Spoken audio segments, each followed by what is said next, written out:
Alors, bonjour à tous, heureux de vous retrouver, chers amis, en ce mercredi 5 mai 2021, 8h17, heure du Québec. J'espère que vous allez bien, malgré tout. Une histoire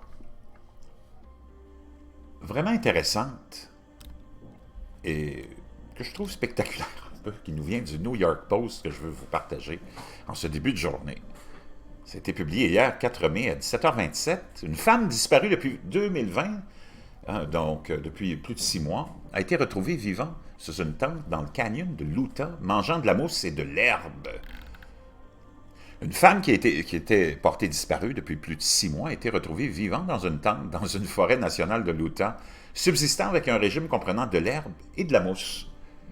Après qu'un drone qui la recherchait se soit écrasé à proximité, ont déclaré les autorités. Donc la femme qui n'avait pas été vue publiquement ou qui n'a pas été identifiée publiquement a été découverte dimanche dans un terrain de camping isolé de la forêt nationale dans le Utah, l'État de Utah, a déclaré le bureau du shérif.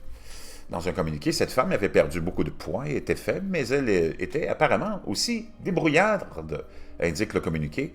Les autorités pensent que la femme a choisi volontairement de déménager à Diamond Fork Canyon et avait survécu avec une petite quantité de nourriture qu'elle avait apportée avec elle, ainsi que de l'herbe et de la mousse, et elle avait également accès à l'eau d'une rivière voisine. Donc, dans le contexte de la situation actuelle qu'on vit depuis le début de cette pandémie, il n'y a pas rien qui pourrait nous étonner, puis ça pourrait être tout à fait logique que cette femme-là ait voulu décrocher pour des raisons X, Y, Z, et s'en aller vivre comme une ermite. Il y a beaucoup de gens qui, pendant cette pandémie, ont remis leur vie en question. Plein de gens, des professionnels avec des fortes positions, comme des architectes, des avocats et ainsi de suite, ont réalisé que la vie était courte et que tu ne pouvais pas, ou peut-être plus te permettre de temps, que ça te faisait réaliser l'importance du moment présent et de la vie, et que peut-être que ce que tu fais pour gagner ta vie t'intéresse plus ou moins, tu le fais parce que tu as été programmé pour ça, ou parce que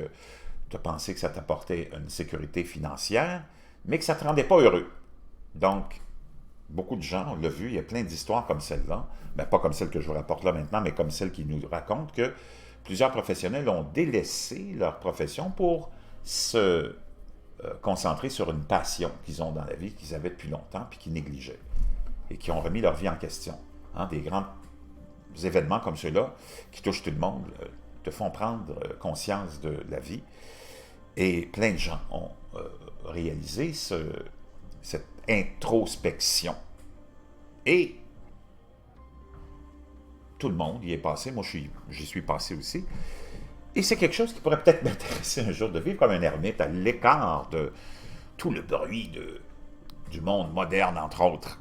Et cette femme-là l'a fait. On verra qu'est-ce qu'a été vraiment sa motivation, parce que là, maintenant, on va continuer le petit article. Cette femme avait perdu beaucoup de poids, elle était débrouillarde. Les autorités pensent que la femme a choisi volontairement de déménager à Diamond Fork et avait survécu avec une petite quantité qu'elle avait apportée avec elle. Le département du shérif a commencé à rechercher la femme en novembre 2020, après que des responsables de la US Forest Service aient trouvé sa voiture abandonnée au camping.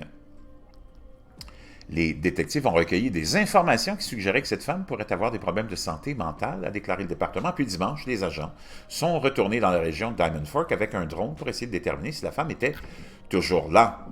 En cherchant le drone qui s'est abattu, ils ont trouvé et ils sont tombés sur une tente qui avait l'air abandonnée jusqu'à ce que la fermeture à glissière de la tente s'ouvre et que la femme apparaisse, a déclaré le département. Nous pensons maintenant qu'elle a sciemment choisi de rester dans une région au fil des mois depuis novembre 2020. Les députés ont amené l'ermite dans un hôpital voisin pour une évaluation de la santé mentale de cette dame et ont déclaré qu'il était possible qu'elle choisisse de retourner dans la forêt. Et en plus, ils ont rajouté, nous voulons être clairs sur le fait que bien que de nombreuses personnes choisissent de ne pas vivre dans les circonstances et les conditions de cette femme, elle n'a rien fait contre la loi, a déclaré le ministère. Donc, elle pourrait très bien retourner en toute légalité, vivre comme une ermite. Vraiment intéressant. Ça va être à surveiller, ce genre d'histoire-là. Peut-être pas dans ce même contexte, mais de gens qui remettent tout en question. Je vous reviens.